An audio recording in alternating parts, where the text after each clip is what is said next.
कल आगे हमने बढ़ो। यहाँ तक कवर किया था, चारों एसेट क्लासेस के बारे में हमने डिटेल में पढ़ाई किया था। So equity, gold, real estate and fix deposit.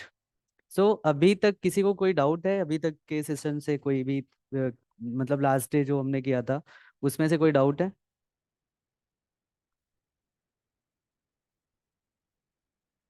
इसका मतलब आप सबने रिवीजन नहीं किया। ठीक है। सो फिक्स्ड इनकम, फिक्स्ड इनकम में क्या होता है? बॉन्ड्स होते हैं, एफडीज होते हैं। तो फिक्स्ड इनकम को भी दो भागों में क्लासिफाइड किया हुआ है। First corporate bond bond and second government bond. अभी बॉन्ड भी दो तरह के होते हैं, गवर्नमेंट बॉन्ड, एक कॉर्पोरेट बॉन्ड। सो बॉन्ड्स को हमेशा इक्विटी से सेफ माना जाता है, बट ऐसा नहीं होता है कि बॉन्ड टोटली सेफ है। बॉन्ड्स में भी कई तरह के रिस्क होते हैं जिसको हम आगे के चैप्टर्स में पढ़ेंगे। अभी बॉन्ड की कैटेगरीज में भी सब कैटेगरीज होती हैं, short term bond, medium term bond, long term bond, जिस पे हम डिटेल में पढ़ाई करेंगे।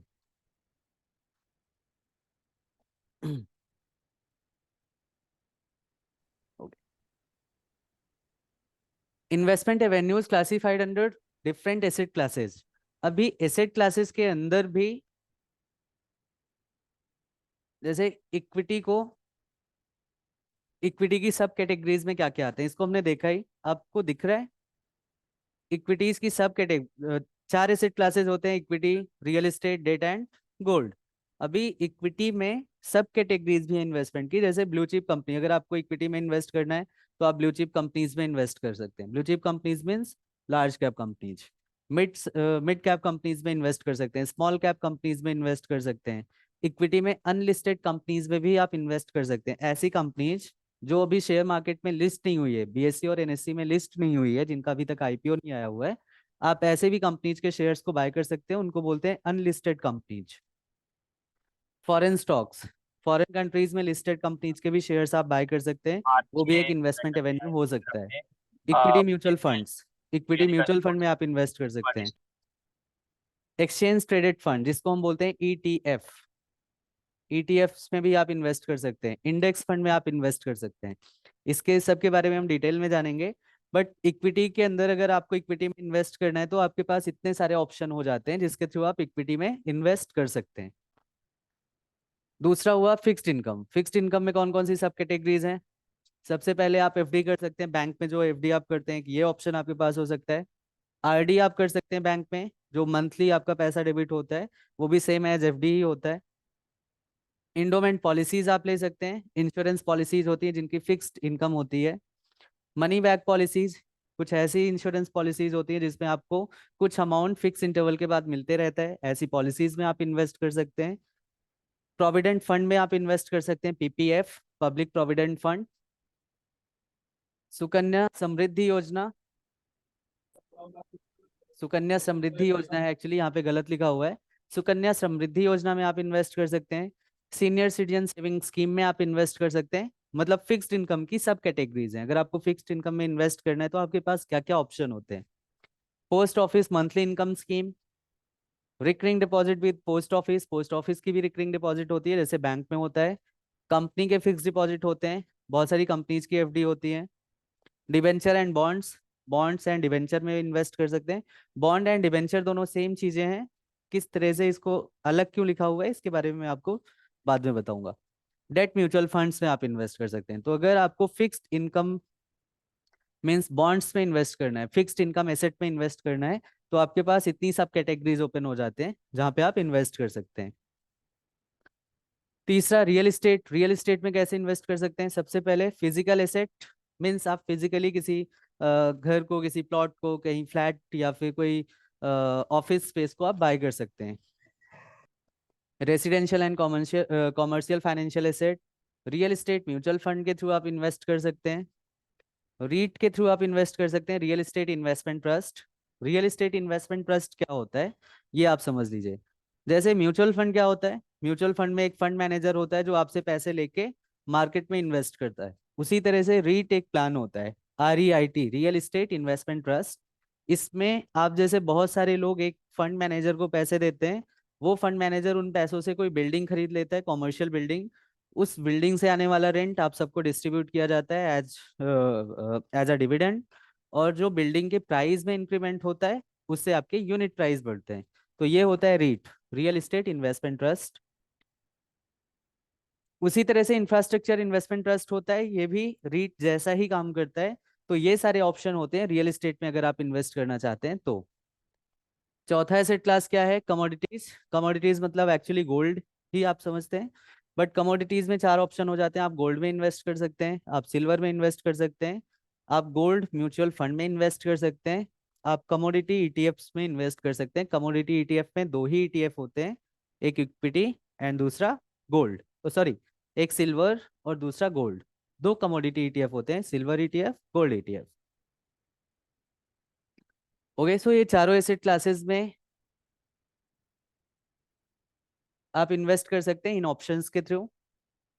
उसके बाद हाइब्रिड एसेट क्लासेस होते हैं, जैसे आपको मैंने बताया हाइब्रिड म्यूचुअल फंड एक ही ऑप्शन है जिसमें आप इक्विटी डेट या इक्विटी रियल एस्टेट या फिर डेट गोल्ड, किसी भी तरह का हाइब्रिड स्कीम हो सकता है, आप वहां पे इन्वेस्ट कर सकते हैं।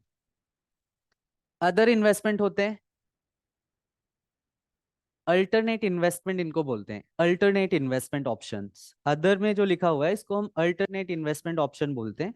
अल्टरनेट इन्वेस्टमेंट ऑप्शन में क्या होता है? Rare coins, arts, rare stamps, ये सब क्या होते हैं? इनकी वैल्यू किसी चीज से मोबिलाइज नहीं होती, सिंपली है कोई आपके पास रेयर, कुछ भी रेयर है उसका प्राइस मींस आर्ट आप खरीद सकते हैं उसको, किसी भी प्राइस में आप अपने हिसाब से प्राइस लगा के बेच सकते हैं। तो ये भी एक इन्वेस्टमेंट ऑप्शन होता है जिसको हम अल्टरनेट इन्वेस्टमेंट ऑप्शन बोलते हैं।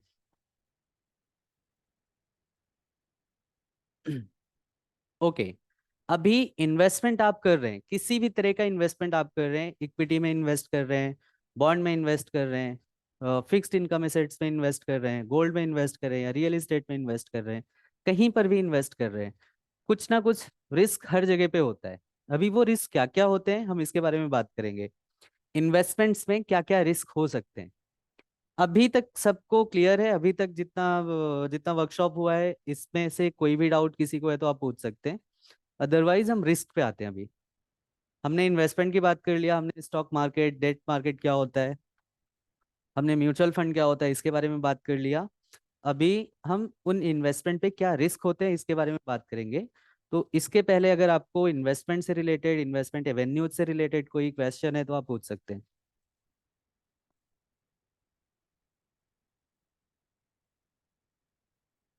ओके, सो हम आते हैं इन्वेस्टमेंट रिस्क पे। सो सबसे पहला रिस्क क्या होता है? Inflation risk. इन्फ्लेशन मतलब महंगाई। महंगाई रिस्क इन्वेस्टमेंट में कैसे हो सकती है, इसका सिंपल एग्जांपल मैं आपको बताता हूँ इन्फ्लेशन रिस्क कैसे हो सकता है। आपने किसी एफडी में इन्वेस्ट किया जहां पे रेट ऑफ इंटरेस्ट है 5%। ओके, चलिए हम इसको दूसरे वे में समझते हैं। आपके पास आज के दिन 1 लाख रुपए था, उससे आपको कुछ तो खरीदना था, सपोज आपको एक लैपटॉप खरीदना था जिसकी कीमत आज के टाइम में 1 लाख रुपए है। आपने क्या सोचा कि चलो लैपटॉप को हम नेक्स्ट ईयर खरीद लेंगे, अभी 1 लाख रुपए की एफडी बनवा लेता हूँ। इसमें क्या होगा कि अगले साल मुझे 1,60,000 रुपए मिल जाएंगे, तो 7,000 रुपए मैं अपनी पॉकेट में रख लूंगा, 1 लाख रुपए का लैपटॉप खरीद लूंगा। आपने ऐसा सोचा, आपने 1 लाख की लैपटॉप ना खरीद के आपने एफडी बना लिया। 1 साल के बाद आपका एफडी मैच्योर हुआ, आपको मिला 1,07,000 रुपए। फिर आप लैपटॉप की दुकान पे गए तो पता चला लैपटॉप का भी प्राइस 1,07,000 रुपए हो गया है। तो आपके जेब में कुछ बचा? नहीं बचा। वहीं पे आपको एफडी में 1,07,000 मिला, लेकिन जब आप लैपटॉप की दुकान पे गए पता चला लैपटॉप 1,09,000 रुपए का हो गया है। तो आपको 2,000 रुपए एडिशनल अपनी जेब से देना होगा। तो 2,000 रुपए का नुकसान आपका हो गया। इसी को बोलते हैं इन्फ्लेशन रिस्क। ठीक है, तो जब भी आप इन्वेस्ट कर रहे होते हैं, खास करके जब आप किसी फिक्स्ड इनकम प्लान में इन्वेस्ट कर रहे होते हैं, वहां पे इन्फ्लेशन रिस्क बहुत ज्यादा मैटर करता है। अगर आपको जो भी रिटर्न्स मिल रहे हैं वहां से उससे ज्यादा इन्फ्लेशन हो गया तो आप लॉस में जाएंगे। तो एक होता है इन्फ्लेशन रिस्क। अभी इन्फ्लेशन रिस्क को हम कैसे, how much money would you need to buy a good you can buy worth 10,000 today. कोई भी चीज आज 10,000 रुपए की मिल रही है तो आप कितने में बाई, इन फ्यूचर अगर आप उसको बाई करेंगे तो आपको कितना रुपया देना पड़ेगा। अगर इन्फ्लेशन 8% पर ईयर है तो, इन्फ्लेशन रेट अगर 8% पर ईयर है तो आपको इन फ्यूचर कितना रुपया देना पड़ेगा कोई भी चीज जो आज 10,000 रुपए में मिल रही है तो। सपोज ये पेन आज 10,000 रुपए में मिल रही है, इन्फ्लेशन रेट मार्केट में 8% है, ये पेन अगर आप 5 ईयर्स के बाद लेने जाएंगे तो आपको कितना पैसा देना पड़ेगा? 14,693 रुपए। अगर आप 10 साल के बाद लेने जाएंगे तो कितना रुपया इस पे ले देना पड़ेगा? 21,589 rupees. After 20 years, 46,610 rupees. After 30 year, 1,06,227 rupees. मतलब ये पेन आज 10,000 रुपए की मिल रही है, लेकिन अगर यही पेन आप 30 साल के बाद खरीदेंगे तो आपको कितने में मिलेगा? 1 लाख रुपए में।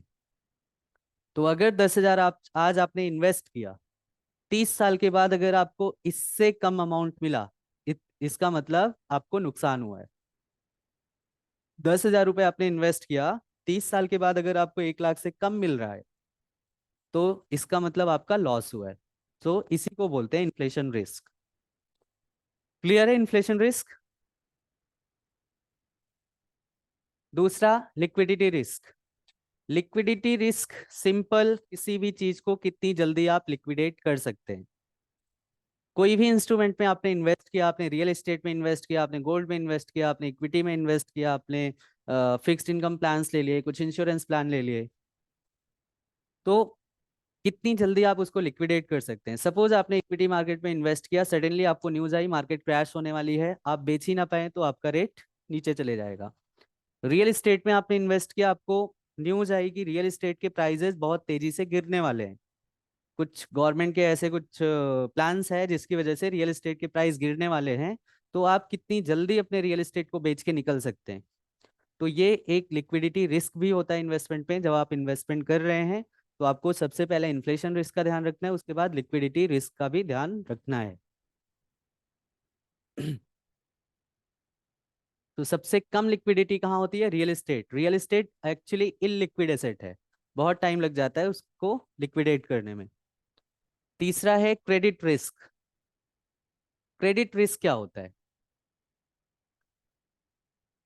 क्रेडिट रिस्क आप ऐसे समझिए, एक्चुअली क्रेडिट रिस्क होता है फिक्स्ड इनकम प्लान्स में, मीन्स डेट मार्केट में। जब आप किसी कंपनी को लोन देते हैं, तो जब आप किसी कंपनी को लोन देते हैं तो क्या रिस्क हो सकता है? या आप पर्सनली सोचिए, आप किसी को लोन दे रहे हैं तो आपको क्या रिस्क है? उस बंदे का जिसको आप लोन दे रहे हैं उसका क्रेडिट कैसा है, पैसे वापस करने के मामले में वो कैसा है। तो आप किसी को लोन दे रहे हैं तो सिंपली अगर आपको पैसे वापस नहीं कर रहा है तो क्रेडिट रिस्क है।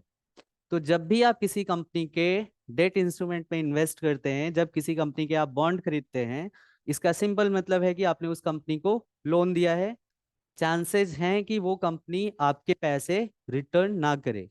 तो इसी रिस्क को बोलते हैं क्रेडिट रिस्क। या फिर जिस कंपनी को आपने लोन दिया है उसने बोला है कि आपको 8% का कूपन प्राइस हर साल मिलते रहेगा, और 8% का कूपन प्राइस आपको नहीं दे पा रही है कंपनी, इसको भी बोलते हैं क्रेडिट रिस्क।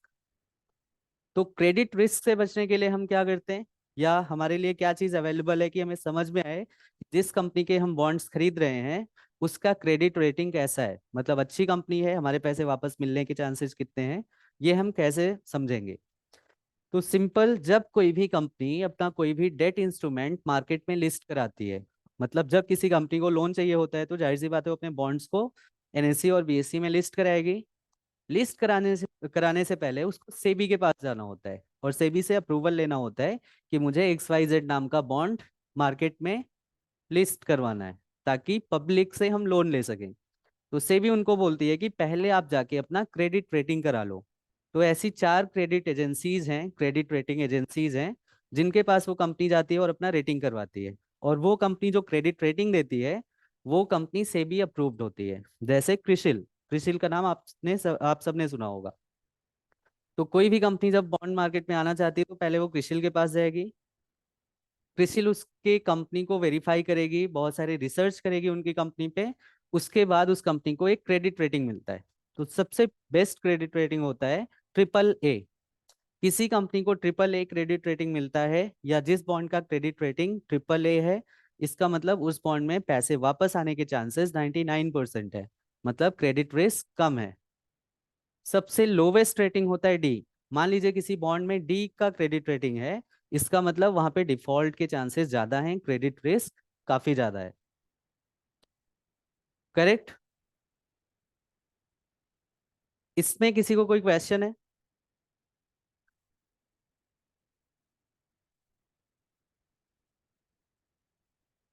मैं आपसे क्वेश्चन पूछूं? जी सर। हाँ सुंदर जी, आप ये बताइए कि आप अगर बॉन्ड खरीदना चाहते हैं तो आपको डी रेटिंग के बॉन्ड चाहिए, खरीदेंगे या ए रेटिंग के बॉन्ड खरीदेंगे? सर ए रेटिंग का खरीदूंगा सर, बल्कि ट्रिपल ए हो तो और अच्छा है। ओके, बट जिस कंपनी को डी रेटिंग मिलती है उनके भी बॉन्ड मार्केट में बिकते हैं, तो कौन खरीदता है? जिनको इंटरेस्ट रेट ज्यादा चाहिए होता है। करेक्ट। जिन कंपनीज की क्रेडिट रेटिंग कम होती है उनका रेट ऑफ इंटरेस्ट हमेशा ज्यादा होता है, अदरवाइज उनके बॉन्ड्स कोई नहीं बाय करेगा। अगर वो ए रेटिंग वाली कंपनीज के बराबर ही अपना रेट ऑफ इंटरेस्ट रखते हैं, जिनका रेटिंग डी आया हुआ है, तो उनके बॉन्ड्स कोई नहीं बाय करेगा। सो जितना क्रेडिट रेटिंग कम होते जाता है, उस कंपनी को रेट ऑफ इंटरेस्ट उतना हायर साइड में रखना पड़ता है, ताकि इन्वेस्टर अट्रैक्ट हो।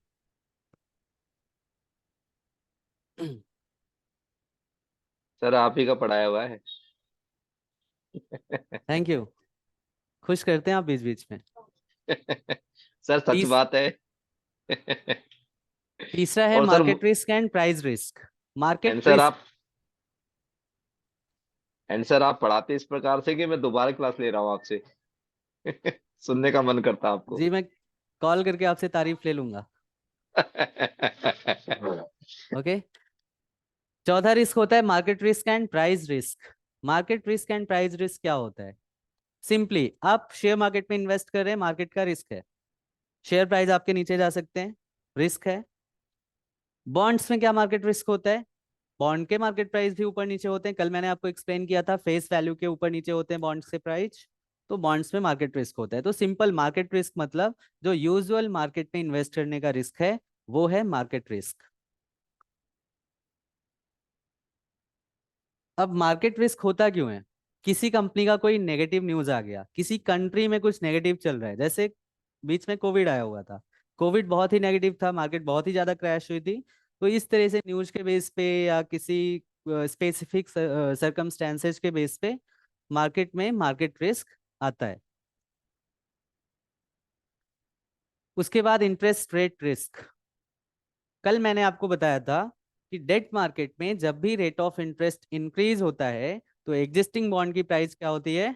डिक्रीज होती है। जब रेट ऑफ इंटरेस्ट इंक्रीज होता है तो एग्जिस्टिंग बॉन्ड की प्राइस डिक्रीज होती है। जब मार्केट में रेट ऑफ इंटरेस्ट डिक्रीज होता है तो एग्जिस्टिंग बॉन्ड की प्राइस इंक्रीज होती है। तो इंटरेस्ट रेट भी एक रिस्क हुआ ना। आपने बॉन्ड में इन्वेस्ट किया, जिस टाइम पे रेट ऑफ इंटरेस्ट चल रहा था 7%, आपके लेते ही मार्केट में रेट ऑफ इंटरेस्ट हो गया 9%, सिंपली आपके बॉन्ड का प्राइस गिर जाएगा। तो रेट ऑफ इंटरेस्ट रेट बढ़ा, इसकी वजह से आपके बॉन्ड का प्राइस गिरा, या फिर इंटरेस्ट रेट गिरा तो आपके बॉन्ड का प्राइस बढ़ा। तो इंटरेस्ट रेट रिस्क यही रिस्क होता है कि इंटरेस्ट रेट के फ्लक्चुएशन से बॉन्ड का प्राइस भी फ्लक्चुएट होता है।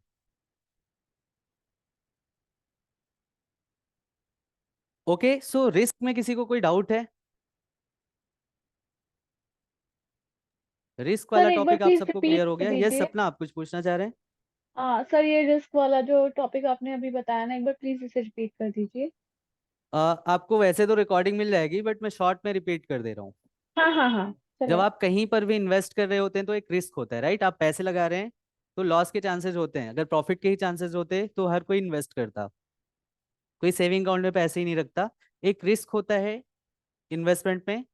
तो वही रिस्क कौन कौन से रिस्क होते हैं? सबसे पहले इन्फ्लेशन रिस्क। अब वापस से समझाऊंगा, 15 मिनट जाएंगे। तो इन्फ्लेशन रिस्क सीधा है, अगर मार्केट में महंगाई बढ़ रही है तो वो एक रिस्क होता है। दूसरा लिक्विडिटी रिस्क, आप अपने इन्वेस्टमेंट को कितनी जल्दी लिक्विडेट कर सकते हैं, ये हो गया लिक्विडिटी रिस्क। कुछ ऐसे इन्वेस्टमेंट भी होते हैं ना जिनको लिक्विडेट करने में काफी टाइम लग जाता है, जैसे रियल एस्टेट, कुछ एफडीज होती हैं। सो ये होता है लिक्विडिटी रिस्क। तीसरा रिस्क होता है क्रेडिट रिस्क। क्रेडिट रिस्क, आपने किसी कंपनी को लोन दिया, मतलब आपने किसी कंपनी का बॉन्ड खरीदा, वो कंपनी आपका बॉन्ड चुका सकती है या नहीं? जो पैसे आपने उसको लोन दिया वो पैसे आपको वापस मिल सकते हैं, या मिलने के कितने चांसेस हैं? वो कंपनी डिफॉल्ट भी कर सकती है। तो क्रेडिट रिस्क और डिफॉल्ट रिस्क सिमिलर आप बोल सकते हैं। क्रेडिट रिस्क को ही डिफॉल्ट रिस्क बोलते हैं। चौथा market risk and price risk. Market risk मतलब सिंपली आप मार्केट में पैसे इन्वेस्ट कर रहे हैं, चाहे वो डेट मार्केट है चाहे तो इक्विटी मार्केट है। इक्विटी में शेयर प्राइस गिरते हैं, डेट में भी डेट के प्राइस गिरते हैं। फेस वैल्यू, सपोज कल मैंने जैसे एग्जांपल लिया था 100 रुपए फेस वैल्यू है, रेट ऑफ इंटरेस्ट इंक्रीज हुआ तो आपके बॉन्ड की प्राइस क्या हुई, डिक्रीज हुई। ये समझ में आ रहा है सबका आपको? कल मैंने एक्सप्लेन किया था किस तरह से रेट ऑफ इंटरेस्ट इंक्रीज होता है तो बॉन्ड का प्राइस गिरता है।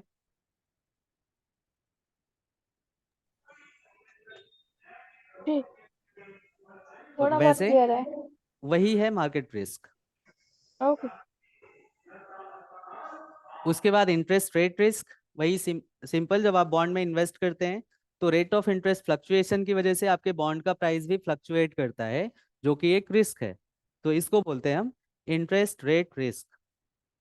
ये वीडियो आपके पास जाएगा, आप वापस से इसको देखिएगा, फिर अगर कोई क्वेश्चन आता है आपको तो आप मुझे कॉल करके पूछ सकते हैं।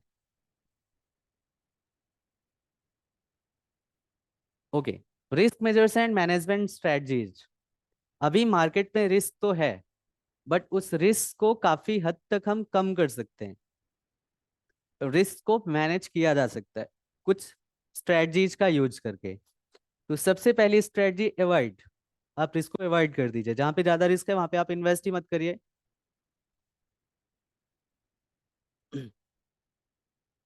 ओके, अवॉइड कैसे कर सकते हैं? जब आपको किसी इंडस्ट्री के बारे में नॉलेज ही नहीं है, आप वहां पे सिंपली इन्वेस्ट ही मत करिए, रिस्क आपका अवॉइड हो गया। दूसरा, take a position to benefit from some events developments. Market में कुछ ऐसे इवेंट्स होते हैं जिससे कोई स्पेसिफिक सेक्टर या पूरी मार्केट भी ऊपर जाती है या नीचे जाती है। तो आप मार्केट की न्यूज में या क्या इवेंट्स चल रहे हैं वर्ल्ड में या इंडिया में क्या इवेंट्स चल रहे हैं, उस इवेंट्स को ध्यान में रखें। जैसे अभी सिंपली अभी रिसेंट का एग्जांपल है, कुछ 5 जगह पे इलेक्शंस के रिजल्ट आए 5 स्टेट्स में, जहाँ पे 3 बड़े स्टेट्स में बीजेपी जीती। तो बीजेपी जीती, बीजेपी केंद्र सरकार में भी है, सेंट्रल गवर्नमेंट में भी है और स्टेट गवर्नमेंट में भी आ गई। इसकी वजह से मार्केट सडनली काफी ऊपर गया। तो रिसेंट इवेंट का बेनिफिट आप ले सकते हैं, जिससे आपका रिस्क कम हो जाएगा। तीसरा है डाइवर्सिफाई, अपने इन्वेस्टमेंट को डाइवर्सिफाई करके, जिसमें वॉरेन बफे का एक लाइन है जो आप सबको पता होगा, don't put your all eggs in single bucket. अपने सारे अंडों को एक ही बकेट में ना रखें, झटके लगेंगे तो सारे फुट जाएंगे। तो अलग अलग बकेट्स में रखिए, तो कोई एक इन्वेस्टमेंट आपका हो सकता है नेगेटिव जाएगा तो दूसरा पॉजिटिव जाएगा। तो डाइवर्सिफाई करके, जैसे आप इक्विटी में इन्वेस्ट करें तो इक्विटी में आप कई सारे म्यूचुअल फंड स्कीम्स में इन्वेस्ट करिए, या फिर आप शेयर्स खरीद रहे हैं तो 20 से 30 कंपनीज के शेयर्स आप खरीदिए। तो कुछ कंपनीज नीचे जाएंगी, कुछ कंपनीज ऊपर आएंगी, जिससे आपका रिस्क डाइवर्सिफाई हो जाएगा। सो इन्वेस्टमेंट को डाइवर्सिफाई करके आप रिस्क को भी डाइवर्सिफाई या कम कर सकते हैं।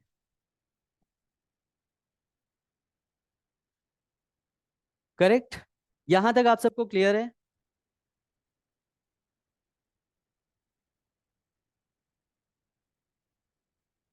ओके, सो हमने रिस्क पे बात की, रिस्क को एडजस्ट कैसे कर सकते हैं, कौन कौन से रिस्क होते हैं, उस पे हमने बात कर लिया।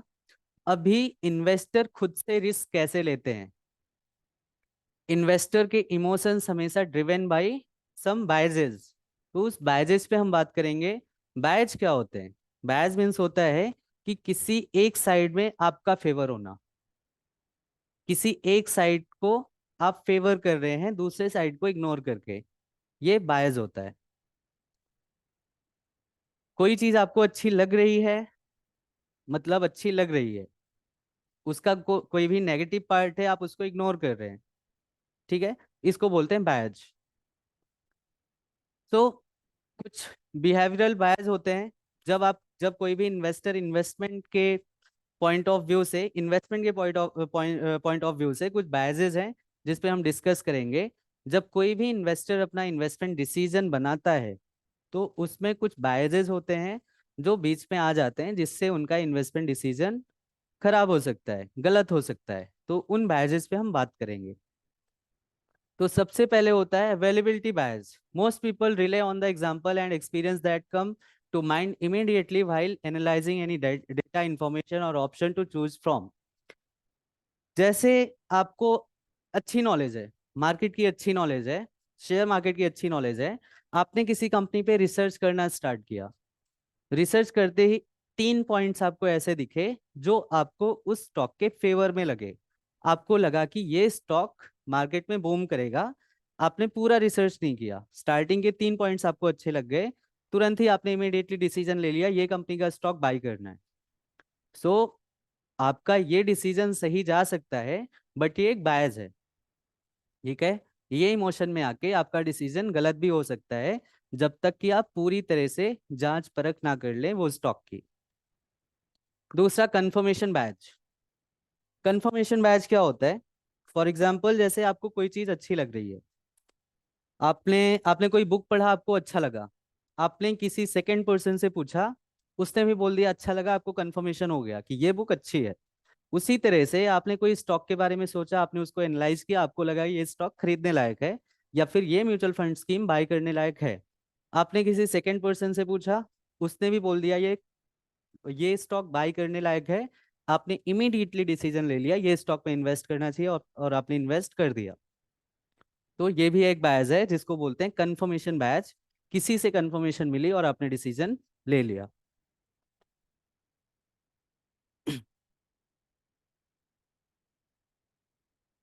Family familiarity bias. An individual tend to prefer the familiar over the novel. The popular proves goes a known devil is better than an unknown angel. This leads to investor concentrate on the investment in what is familiar, which time to prevent one from exploring better opportunity as well as from a meaningful diversification. Okay. जब आप किसी चीज से familiar होते हैं, आपने किसी जगह पे इन्वेस्टमेंट कर रखा है, इन केस ऑफ इन्वेस्टमेंट आपने किसी जगह पे इन्वेस्टमेंट कर लिया है, वहां से आपका एक्सपीरियंस अच्छा रहा है, तो आप वापस से भी प्रिफर करेंगे कि वहीं पे आप इन्वेस्ट करें। आपने किसी कंपनी के शेयर्स को बाई किया, उसने एक अच्छे रिटर्न्स दिए, वापस से उस कंपनी का शेयर प्राइस नीचे आया, आपने इमीडिएटली दोबारा उस कंपनी के शेयर में इन्वेस्ट कर दिया। सो आप क्योंकि उस कंपनी से आप फेमिलियर हैं, उसके आप फिगर्स को जानते हैं कि कहाँ से जाएगा, कितना नीचे जाएगा, कितना ऊपर जाएगा, ये बेस पे आपने वहां पे इन्वेस्टमेंट कर दिया। तो ये डिसीजन आपका कुछ हद तक सही हो सकता है, बट शायद आप कुछ बेटर अपॉर्चुनिटीज को इग्नोर कर दिए, कुछ ऐसी अपॉर्चुनिटीज थी जहां पे आपने इन्वेस्टमेंट नहीं किया। सो एक बायस हो गया। चौथा, हर्ड मेंटालिटी। हर्ड मेंटालिटी क्या होता है? आपने कहीं से कोई चीज सुना, आप कहीं पे बैठे हुए थे, 4 लोग बात कर रहे हैं कि ये स्टॉक अच्छा है या ये म्यूचुअल फंड अच्छा है, इसमें इन्वेस्ट करना सही रहा होगा। आपने वो सुना, आपने किसी और से भी पूछा या फिर आपने खुद से रिसर्च किया, आपको भी सही लगा और आपने वहां पे इन्वेस्ट कर दिया। सो ये भी एक बायस है। मीन्स ये biases most of the investors को ड्राइव करते हैं। कोई भी इन्वेस्टमेंट आप कर रहे होते हैं, या आपने, अगर आप सब में कोई भी इन्वेस्टर होगा, तो आप देख रहे होंगे कि आपने भी पहले कुछ ऐसे डिसीजंस लिए, कुछ सही हो गए बट बहुत सारे डिसीजन आपके गलत हो गए। Loss aversion. कभी कभी क्या होता है कि आपने कहीं पे इन्वेस्ट किया, किसी स्टॉक में, फ्यूचर ऑप्शन में या फिर म्यूचुअल फंड में, वहां पे आपको लॉस हो गया।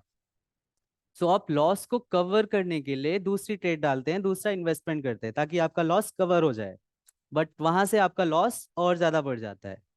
कभी कभी वो प्रॉफिट में आ सकता है, बट लॉस को कवर करने का जो आपका आपका मीन्स मेंटली आप सोचते हैं कि अपने लॉस को कवर कर लिया जाए, ये भी एक बायस है, ठीक है। इससे आपके इन्वेस्टमेंट पे नेगेटिव इम्पैक्ट पड़ सकता है। ओवर कॉन्फिडेंस बायस। ओके। कभी कभी आप अपने रिसर्च पे बहुत ज्यादा ओवर कॉन्फिडेंट हो जाते हैं, आपको लगता है कि आपने जो रिसर्च किया है वो बेस्ट है, ये तो 100% पॉजिटिव जाएगा। ये भी एक बायस है, क्योंकि मार्केट में और भी अपॉर्चुनिटीज हैं, और भी लोग ने रिसर्च कर रखा है, कुछ लोग शायद वहां पे इन्वेस्ट नहीं कर रहे हैं। सो ओवर कॉन्फिडेंस भी एक बायस है। जब आप इन्वेस्टमेंट कर रहे होते हैं तो आपको ओवर कॉन्फिडेंस बायस से भी बचना चाहिए। रिसेंसी बायस।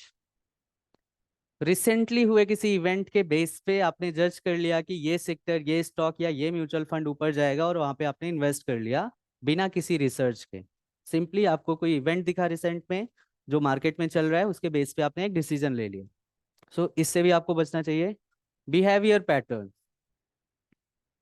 ओके, बिहेवियर पैटर्न क्या होता है? जैसे आप खुद को कोई एक साइड का समझ लेते हैं, मीन्स आप कभी कभी खुद को समझ लेते हैं कि मैं इन्वेस्टर हूँ, कुछ लोग अपने आप को समझ लेते हैं कि मैं एक सेवर हूँ।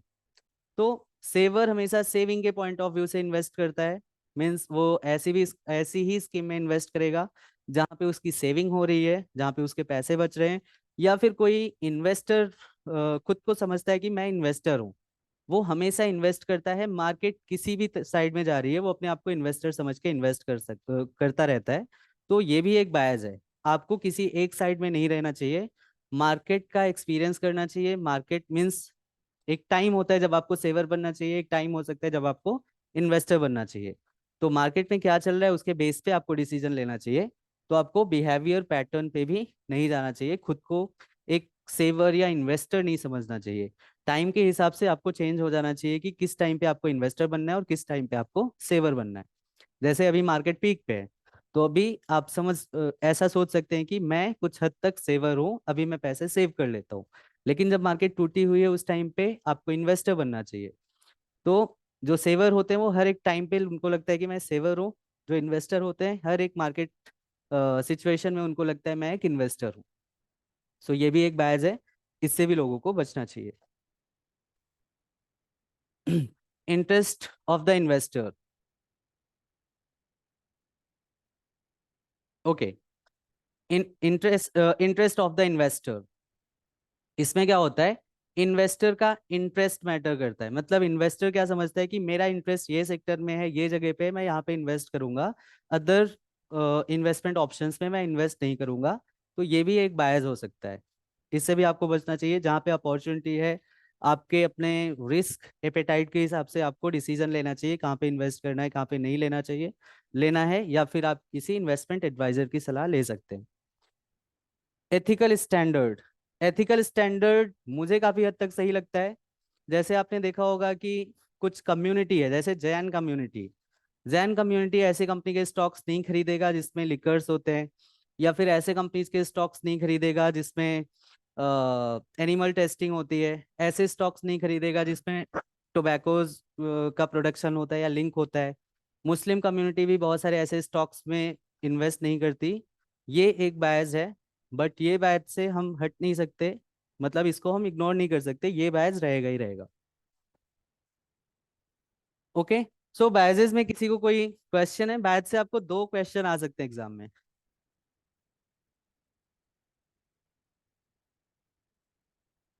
कोई क्वेश्चन, कोई doubt? Risk profiling. Risk profiling कैसे करते हैं? हम किसी इन्वेस्टर के पास बैठे हुए हैं, इन्वेस्टर का रिस्क एपेटाइट कितना है ये हम कैसे समझ सकते हैं? या फिर आपको खुद का रिस्क एपेटाइट समझना है, तो आप कैसे डिसाइड करेंगे कि आप किस रिस्क कैटेगरी में आते हैं? तो 3 पॉइंट्स है। सबसे पहला, the need to take risk. आपको कितनी जरूरत है रिस्क लेने की? रिस्क लेने की जरूरत मतलब आप कैसे समझिए, बच्चे का एजुकेशन के लिए आपको आज के 10 साल के बाद एक फंड की जरूरत है, बट आपके पास इतने पैसे नहीं है कि आप उस फंड को जमा कर सके सेव करके। मीन सेविंग करके आप उतना फंड नहीं बना सकते। तो इस केस में आप रिस्क ले सकते हैं, आपको रिस्क लेना चाहिए। बट अगर आपके पास सफिशियंट अमाउंट है चाइल्ड एजुकेशन को कंप्लीट करने के लिए, तो आप उसको सेव करके भी रख सकते हैं, राइट? उस केस में आपको रिस्क लेने की जरूरत नहीं है। तो सबसे पहले कितनी जरूरत है आपको रिस्क लेने की। दूसरा, the ability to take risk and the willingness to take risk. आपकी रिस्क एबिलिटी कितनी है। दूसरा पॉइंट है आपकी रिस्क एबिलिटी कितनी है। रिस्क एबिलिटी चेक करने के लिए सबसे पहले तो फैमिली में कितने आपके डिपेंडेंट मेंबर्स हैं, आपकी इनकम कितनी है, आपकी लाइबिलिटीज कितनी है, आपके घर में अर्निंग पर्सन कितने हैं। इसके बेस पे डिसाइड होता है कि आपका रिस्क एपेटाइट कितना है, कितना रिस्क आप लेने के लिए एबिलिटी रखते हैं। तीसरा, विलिंगनेस, कितना रिस्क लेने के लिए आप रेडी हैं। तो ये 3 पॉइंट्स हैं जिससे रिस्क प्रोफाइलिंग किया जाता है। Understanding asset allocation. अभी तक किसी को कोई डाउट है? अभी तक जो भी हमने वर्कशॉप किया, कोई क्वेश्चन नहीं आ रहे? आप सब ज्वाइन करके साइड हो गए हैं क्या? एक बार आप सब हेलो बोल सकते हैं? Hello hello hello sir. Sir. Hello hello. Hello sir. जी सर। Hello okay, sir. बस चेक कर रहा था आप सब एक्टिव हैं। कोई क्वेश्चन नहीं आता तो मुझे लगता है या तो मैं समझा नहीं पा रहा हूँ या तो आपको समझ में नहीं आ रहा है। क्वेश्चन तो सर आना कल चाहिए। कल की सर रिकॉर्डिंग नहीं आई सर। रिकॉर्डिंग कल की आपने बोला था ना सर रिकॉर्डिंग भेजेंगे, अभी तक नहीं आई सर। आपके पास हमारे यहाँ पे किसी का कांटेक्ट नंबर है? नहीं नहीं सर, किसी का नहीं है। आप लोग मुझे मैसेज कर दिया करिए, मेरा कांटेक्ट नंबर है। नहीं नहीं, क्या है नंबर सर?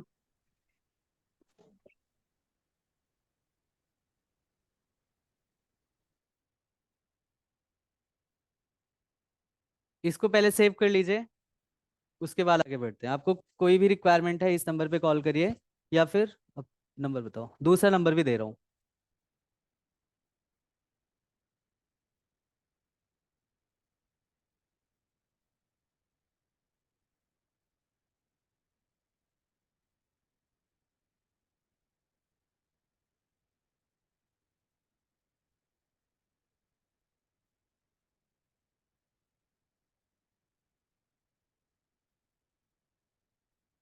हो गया?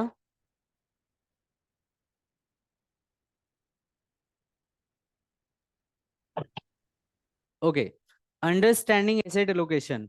एसेट एलोकेशन क्या होता है? कोई आप में से समझाएगा एसेट एलोकेशन होता क्या है? एसेट क्या होते हैं?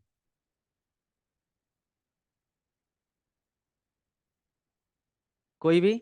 सपना आप सर बताइए, ये क्योंकि आपने बोला हेलो था कि सर आप ये फ्रेशर हैं, आपको एसेट के बारे में कितना समझ में आया आपसे जानना चाहता हूँ। सर ये फंड्स हेलो कोई एसेट्स। हेलो हाँ जी।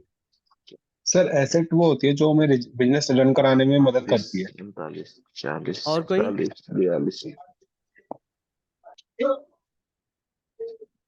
सर कुछ भी चीजें जो हमारे पास फिजिकल फॉर्म में है या किसी पर, वो हमारे लिए एसेट है जो हमारे लिए काम करती है।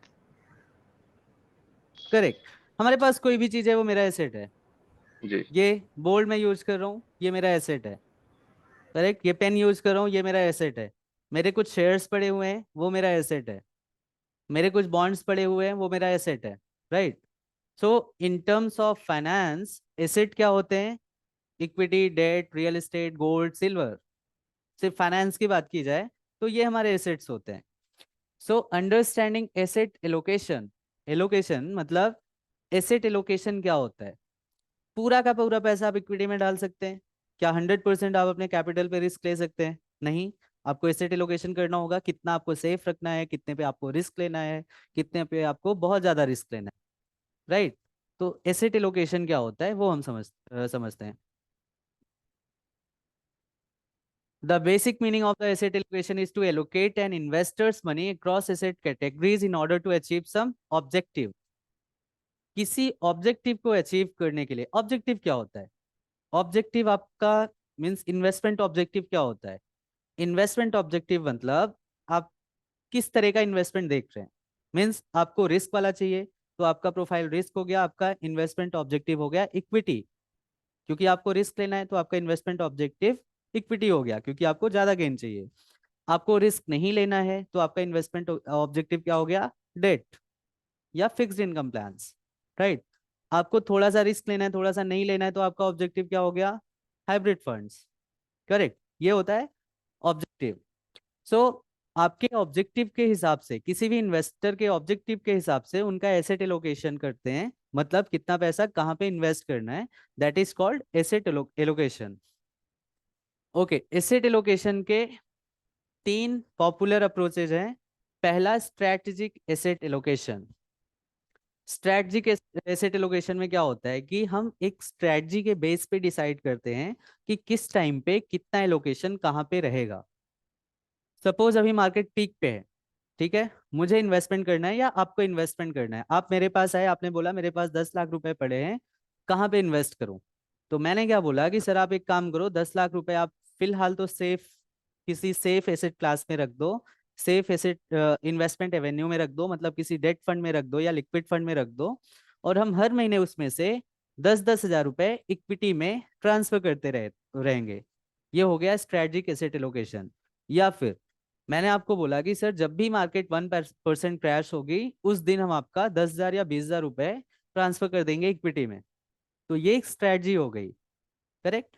सो ऐसी बहुत सारी स्ट्रेटजी हो सकती है जिसको हम बोलते हैं स्ट्रेटजिक एसेट एलोकेशन, करेक्ट। दूसरा होता है tactical asset allocation. Excuse me tactical sir. Asset allocation क्या होता है? Based on market behaviour. Market किस तरह से बिहेव कर रही है, मार्केट फ्यूचर में ऊपर जाने वाली है, नीचे जाने वाली है, कौन सा सेक्टर ऊपर जाने वाला है, उसके बेस पे हम डिसीजन लेते हैं कि मुझे कहाँ पे इन्वेस्ट करना चाहिए। यूजुअली टैक्टिकल एसेट एलोकेशन कौन करता है? जिनकी पूरी तरह से सारी फाइनेंशियल प्लानिंग हो चुकी है, उनके पास एडिशनल अमाउंट है, उस अमाउंट से उनको पैसे बनाने हैं सिर्फ, ऐसे लोग टैक्टिकल एसेट एलोकेशन करते हैं।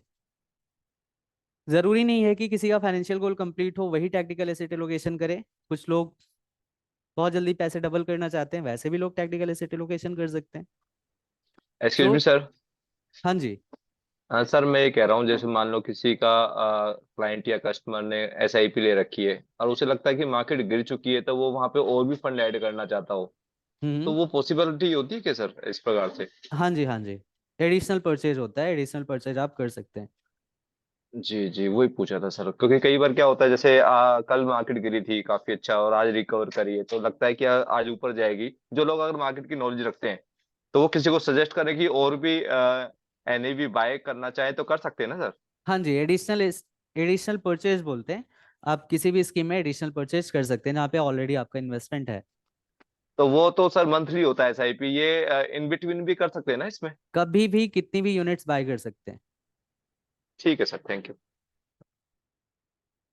रीबैलेंसिंग। रीबैलेंसिंग क्या होता है? आपका किसी भी जगह पे पैसा पड़ा हुआ है, आप सपोज 50% इक्विटी में पड़ा हुआ है, 50% डेट में पड़ा हुआ है, मार्केट टूटी, अभी आपके पास जो डेट का पैसा है धीरे धीरे करके आपने मार्केट में इन्वेस्ट कर दिया, मार्केट फिर से ऊपर आया, फिर से आपने बैलेंस कर लिया। इसको बोलते हैं पोर्टफोलियो रीबैलेंसिंग। मतलब फॉर एग्जाम्पल, आपके पास 1 लाख रुपए हैं, आज आज आपने इन्वेस्ट किया, 50,000 रुपये आपने इक्विटी म्यूचुअल फंड में डाला, 50,000 रुपये आपने डेट म्यूचुअल फंड में डाला। आगे चल के 6-7 महीने के बाद मार्केट टूटी 10%, आपको लगा कि अभी इक्विटी में इन्वेस्ट करने का अच्छा ऑप्शन है, आपने 50,000 का जो डेट लिया था उसमें से धीरे धीरे पैसे निकाल के इक्विटी में डाल दिया। इक्विटी मार्केट वापस से अपने लेवल पे आई, आपने फिर से क्या किया कि 50,000 जो आपने इक्विटी में डाला था वो निकाल के आपने डेट में डाल दिया, तो आपका फिर से बैलेंस हो गया। तो ये भी एक अप्रोच होता है, मीन्स एक एसेट एलोकेशन अप्रोच होता है जो आप यूज कर सकते हैं। तो ये डिपेंड करता है कौन से कस्टमर के लिए कौन सा एसेट एलोकेशन बेटर रहेगा, कौन सी स्ट्रेटजी बेटर रहेगी, या सारी स्ट्रेटजीज को हम यूज कर सकते हैं। ठीक है। तो 3 तरह की स्ट्रेटजीज होती हैं एसेट एलोकेशन में: strategic asset allocation, tactical asset allocation and portfolio rebalancing. Clear है? जी सर। यहाँ पे जो नए हैं जिनको म्यूचुअल फंड या मार्केट की नॉलेज नहीं थी, मैं एक्सपेक्ट करता हूँ आप लोग रिप्लाई करिए क्योंकि मैं आपको ज्यादा समझाना चाह रहा हूँ। जी जी sir. Okay sir. Okay sir. सारी चीजें क्लियर हो रही है ना आप लोग को? Yes sir. थोड़ी थोड़ी हो रही है सर, सॉरी कुछ छूट भी जाता है दिमाग। नहीं, आप अगर फोकस करेंगे तो नहीं छूटेगा। चलिए 5 मिनट का ब्रेक लेके वापस से स्टार्ट करते हैं। सर सर एक बात बताऊं, आपकी ना रिकॉर्डिंग अगर इनको मिलेगी ना, ये नोट्स बनाएंगे, तो नेक्स्ट डे काफी सपोर्ट मिलेगा सर, मुझे जो लगता है। रिकॉर्डिंग तो आप सबको मिल जाता है ना? किसको नहीं किसको सर नहीं जैसे, नहीं मिला? मिला, नहीं मिला, नहीं मिला मुझे। नहीं मेरे दिलीप को सर, बोलो। मेरे को मिली है, और मेरे को बिल्कुल मिली है, और बड़ा कल मैंने दोबारा सारा सुना तो बड़ा हेल्प हुआ है सर मेरा। मेरे को अच्छा, अब बिल्कुल ना मिला है। यहाँ पे मैं 5 मिनट का ब्रेक ले रहा हूँ, आप लोग जिनको नहीं मिला है ना सिर्फ वो मैसेज करेंगे, आप मैसेज कर दीजिए, मैं देखता हूँ, भेजता हूँ आप सबको। सर रिकॉर्डिंग से क्या है ना, आपको पॉज कर करके क्या है कि जो लिखने हाँ की वो बातें समझ होंगी ना। गया, मुझे अभी ब्रेक लेने दीजिए उसके बाद आता हूँ। आप फिलहाल जिनको नहीं मिला है वो मैसेज कर दीजिए। श्योर ठीक है सर, सर, थैंक ठीक।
ओके, सो स्टार्ट करते हैं, आगे बढ़ते हैं।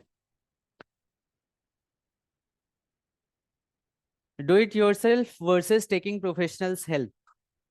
जब भी आपको एसेट एलोकेशन करना होता है, कोई भी इन्वेस्टमेंट करना होता है, तो क्या आप इसको खुद से कर सकते हैं वर्सेस अगर आप फाइनेंशियल एडवाइजर की हेल्प लेते हैं, तो क्या फर्क होता है? ओके, तो पहले आपको खुद से पूछना चाहिए, can one do the job on self? One self means क्या आप खुद से अपना इन्वेस्टमेंट कर सकते हैं? क्या आपको इतनी नॉलेज है, आपके पास इतना टाइम है कि आप रिसर्च करके खुद का इन्वेस्टमेंट कर सकते हैं? क्या आप चाहते हैं कि आप खुद से अपना एसेट एलोकेशन करें? तीसरा, क्या आउटसोर्स करके आप किसी एक टीम को आउटसोर्स करके इतना पैसा आपके पास है कि किसी एक टीम को आउटसोर्स करके उसे रिसर्च करा के अपना एसेट एलोकेशन उससे करवाते हैं? सो ये 3 क्वेश्चन सबसे पहले पूछना चाहिए आपको कि क्या ये तीनों चीजें आप कर सकते हैं। अगर नहीं तो आपको फाइनेंशियल एडवाइजर की हेल्प लेनी चाहिए, अदरवाइज आप खुद से कर सकते हैं। अगर आप खुद से करना ही चाहते हैं, आप कर सकते हैं, या फिर आपके पास इतने पैसे हैं कि आप फाइनेंशियल मींस रिसर्च टीम एक बैठा सके जो रिसर्च करके आपको बता सके कहाँ पे इन्वेस्ट करना है, कहाँ पे नहीं। ये तीनों चीजें अगर आप कर सकते हैं तो आप खुद से अपना इन्वेस्टमेंट प्लानिंग कर सकते हैं, अदरवाइज आपको एक्सपर्ट की हेल्प लेनी चाहिए। ओके, सो चैप्टर 1 के कुछ सैंपल क्वेश्चन है। मैं ये क्वेश्चन आप खुद से पढ़िए, क्वेश्चन 1, और इसका रिप्लाई आप मैसेज में करिए। मैं देखता हूँ कितने लोग का रिप्लाई सही आता है। Which among the following investment revenues does not offer income on a regular basis? कौन सा ऐसा इन्वेस्टमेंट रेवेन्यू है जो आपको रेगुलर बेसिस पे इनकम नहीं देता है?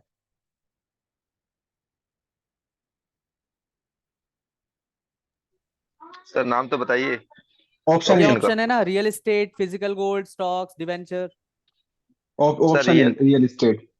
रियल एस्टेट सर दिखता नहीं है ना मोबाइल पे स्क्रीन, अभी दिख रहा है? इसलिए।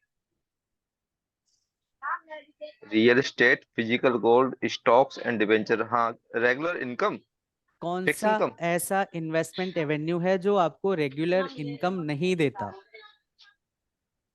रियल एस्टेट ही नहीं देता सर। और कितने लोग रियल एस्टेट से सहमत हैं? Sir A. Sir, I real will say, estate, sir, gold. Okay. Physical Gold Physical doesn't give gold. regular income. The real estate में तो rent मिलता है.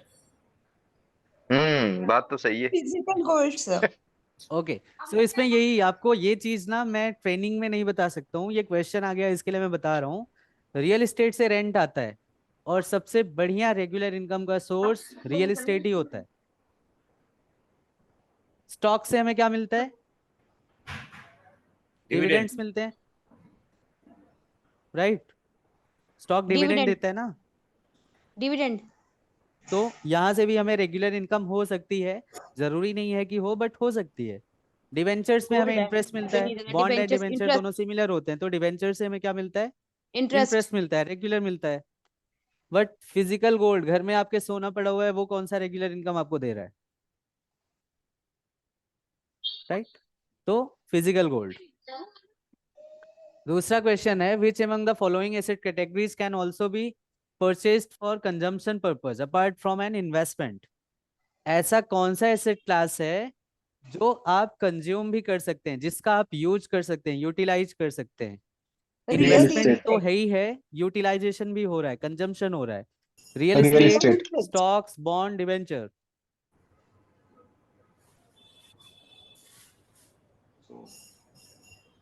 बताइए कौन सा आंसर सही होगा? A. Stocks. Real estate, sir. Real estate लग रहा है सर। ओके, स्टॉक्स किसने बोला? स्टॉक्स स्टॉक्स भी होगा, stocks.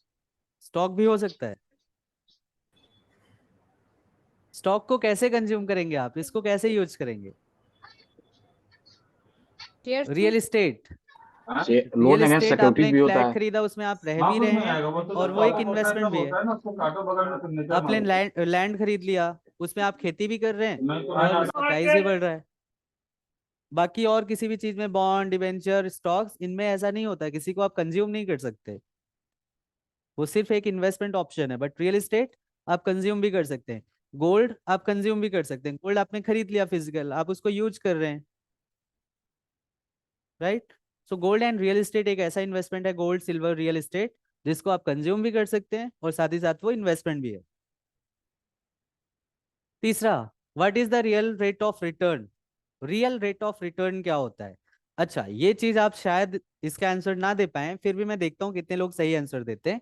Real rate of return क्या होता है? सर तीसरा क्वेश्चन छोड़ दिया आपने, कौन सा? तीसरे तीसरा? वाला, third one. Okay, the purchasing Question. Power of currency change on the account of which of the following? Inflation.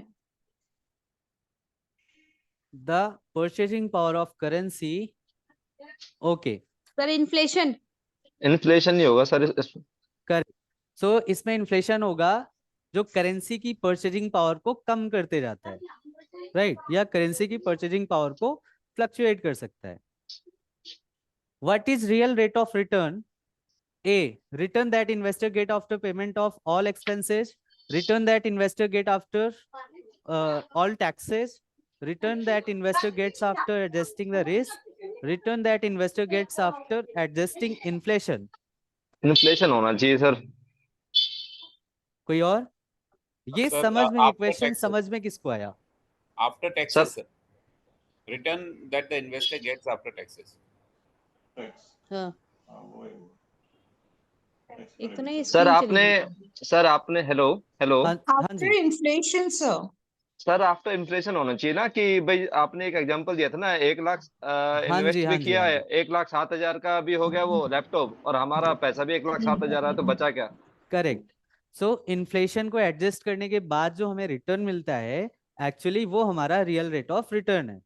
कोई भी इंस्ट्रूमेंट में हमें 10% सपोज इंटरेस्ट मिल रहा है, आज हमने ₹1,00,000 इन्वेस्ट किया, 1 साल के बाद मुझे 1,10,000 मिला, तो क्या एक्चुअली में मुझे 10,000 का प्रॉफिट हुआ है? नहीं हुआ है, क्योंकि महंगाई भी बढ़ी है। तो महंगाई को एडजस्ट करने के बाद जो रिटर्न मिला, that is called real rate of return. When the interest rate in the economy increases, the profit, the price Excuse of me, sir. existing bonds. Excuse me, sir. हाँ जी, सर, और जो tax में चला जाएगा वो? नहीं वो तो अलग बात है, शायद आपको टैक्स ना देना पड़े, अगर आप टैक्सेबल इनकम में नहीं आते तो शायद आपको टैक्स ना देना पड़े। और सर, अगर टैक्सेबल में भी तो हो सकती है इनकम का, इसने कोई मेंशन थोड़ी नहीं, ना कर रखी है real rate condition. Of return actual में इन्फ्लेशन को एडजस्ट करने के बाद जो हमें रियल प्रॉफिट होता है, that is real rate of return. उसके ऊपर कितना टैक्स देना है ये पर्सन टू पर्सन डिफर हो सकता है। तो जो आप जैसे कोई आपसे पूछे कि आपका पैकेज कितना है, तो जितना आपका पैकेज है आप उतना बताएंगे, टैक्सेस काटने के बाद आप नहीं बताएंगे, तो टैक्सेस यहाँ पे सेकेंडरी पार्ट हो जाता है। हो सकता है कि आप इनकम टैक्स एग्जेम्प्ट हो सकते हैं इन्वेस्टमेंट वगैरह करके, या आप ऐसी इनकम स्लैब में आते हैं जहाँ पे इनकम टैक्स आपको देना नहीं है, तो यहाँ पे टैक्सेस नहीं लेते। जब हम रियल रेट ऑफ रिटर्न की बात करते हैं तो सिर्फ इन्फ्लेशन को एडजस्ट करने के बाद जो रिटर्न्स होते हैं वही हमारा रियल रेट ऑफ रिटर्न होता है। ओके, 40 रुपए। क्लियर है मंजरी? ओके सर, हो गया clear. Okay. When the interest rate in the economy increases, the profit of निकाल दे रहे। the price of existing bonds क्या होता है? डिक्रीजेस। डिक्रीजेस। हाँ करेक्ट। कितने लोग बोल रहे हैं डिक्रीज? मी एंड सर, एक ही मैं अंडरस्टैंड था, मुझे कोई दिक्कत नहीं, उन्होंने पहले बोल दिया। ठीक, ओके फाइन। तो जब भी रेट ऑफ इंटरेस्ट इंक्रीज होता है, एग्जिस्टिंग बॉन्ड जिसके पास होता है उसको डिस्काउंटेड प्राइस में बेचना पड़ता है, राइट? तो उसका प्राइस डिक्रीज होगा। और रेट ऑफ इंटरेस्ट अगर डिक्रीज होगा तो फिर ये इंक्रीज होगा। ठीक है, सो आज के लिए बस इतना ही करते हैं। चैप्टर 1 ओवर हो गया। चैप्टर 1 एक्चुअली आपका फाउंडेशन है। अगर आपको चैप्टर 1 में जरा सा भी डाउट है तो आप नेक्स्ट चैप्टर्स को नहीं समझ सकते हैं। ऐसा नहीं कि नेक्स्ट चैप्टर्स बहुत टफ है, सबसे ज्यादा टफ है फर्स्ट चैप्टर। सेकेंड चैप्टर से आपको कुछ फंडामेंटल्स ही देखने हैं, कुछ मीन्स आपको याद करने वाली चीजें हैं, बहुत ज्यादा टेक्निकल नहीं है। लेकिन चैप्टर 1 टेक्निकल है, बेस है, फाउंडेशन है। तो आपके पास आज की भी रिकॉर्डिंग जा रही है, कल का रिकॉर्डिंग आपके पास ऑलरेडी है। आप इसको अच्छे से देखिए, अच्छे से पढ़िए। कोई डाउट है तो आप मुझसे पूछिए नेक्स्ट वाले, ताकि नेक्स्ट वाले चैप्टर से आपको सारी चीजें क्लियर हों, फंडामेंटल्स आपके स्ट्रांग रहेंगे, आपके दिमाग में सारी चीजें बैठी रहेंगी कि म्यूचुअल फंड क्या होता है, शेयर्स क्या होता है, रिस्क क्या होता है, बॉन्ड्स क्या होते हैं, इन्फ्लेशन क्या होता है, इंटरेस्ट रेट क्या होता है, तो मुझे हर बार वो चीज़ समझाने की ज़रूरत नहीं पड़ेगी, बाकी सारी चीज़ें ईजिली निकल जाएगा। सो आज के लिए बस इतना ही। Thank you very much. कल मिलते हैं 4 o'clock। Sir can I ask you a question? Sure. Sir ये जो आप जितना भी ये कंटेंट पढ़ा रहे हैं, इसकी कोई बुक अवेलेबल है जिससे कि हम हाँ जी, मिल जाएगी, मिल जाएगी। Can I get that book? कैसे मिलेगी?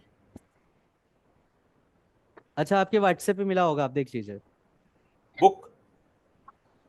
ई बुक है, मीन्स आपको ऑनलाइन ही पढ़ना पड़ेगा। ओके। आप उसका प्रिंट निकाल सकते हैं, बट ये मॉक बैंक टेस्ट पेपर्स हैं, वही है क्या? वो जैसे ही आपका ट्रेनिंग कंप्लीट होगा ना, आपको एक टेस्ट